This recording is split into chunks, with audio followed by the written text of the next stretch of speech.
السلام علیکم محترم سامعین، میرا آج کا موضوع ہے جنت والوں سے اللہ کی خاص باتیں۔ جنت والوں سے اللہ کی خاص باتیں کیا ہیں؟ اللہ ہمیں بھی قیامت کے دن اپنا دیدار نصیب فرمائے۔ اللہ ہمیں ایسی نیکیاں کرنے کی توفیق عطا فرمائے، ہمیں بھی قیامت کے دن اللہ تعالیٰ کا دیدار نصیب ہو۔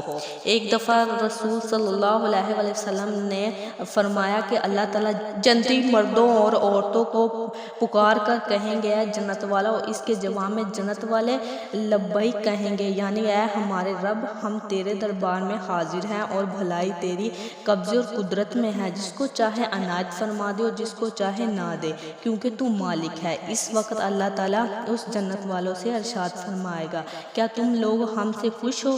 جنتی لوگ عرض کریں گے کہ اے ہمارے رب، تجھ سے خوش نہ ہوں گے تو کس سے خوش ہوں گے، کیونکہ تو نے ہم کو وہ چیزیں اپنے فضل و کرم سے عطا کی وہ اپنی مخلوق میں کسی کو بھی نہیں دی۔ اس پر اللہ تعالیٰ ارشاد فرمائے گا، کیا اس سے بہتر اور اعلیٰ چیز تم کو نہ دے دوں؟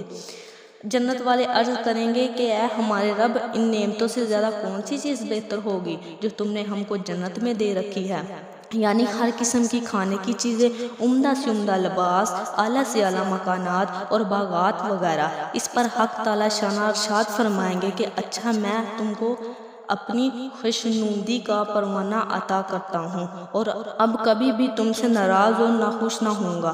گویا اللہ تعالیٰ کی رضامندی کا پروانہ اتنا قیمتی ہے کہ جنت میں تمام نعمتیں اس کے مقابلے میں بے قدر ہیں۔ فرمایا حضور کریم صلی اللہ علیہ وآلہ وسلم نے کہ جس وقت جنتی لوگ اپنی نعمتوں میں مشغول ہوں گے، اچانک ان کے واسطے ایک نور ظاہر ہوگا تو یہ لوگ اپنے سروں کو اٹھائیں گے تاکہ اس نور کو دیکھیں۔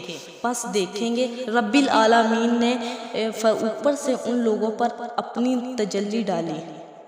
اس وقت اللہ رب العزت کا پہلا جملہ یہ ہوگا، السلام علیکم یا اہل الجنت، اور یہ وہی سلام ہوگا جس کا وعدہ قرآن شریف میں اسی طرح سے کیا گیا، سلام قول من رب رحیم۔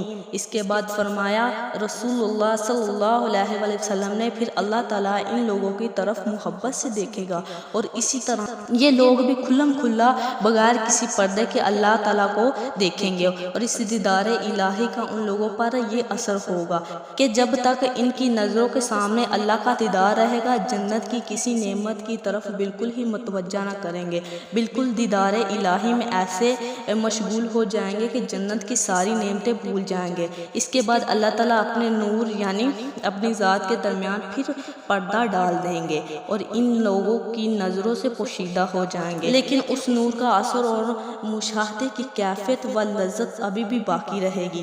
یہ بھی اللہ تعالیٰ کا بہت بڑا احسان ہے، کیونکہ باوجود جنت کی لطافت کے پھر بھی اللہ تعالیٰ کا جمال بلا واسطہ دیکھنے کی انسانوں میں طاقت ہوگی، اس لیے تھوڑی دیر کے لیے اپنا دیدار دکھایا، پھر جنت کی نعمتوں میں لگایا تاکہ ہر مرتبہ نئی لذت ان کو حاصل ہو۔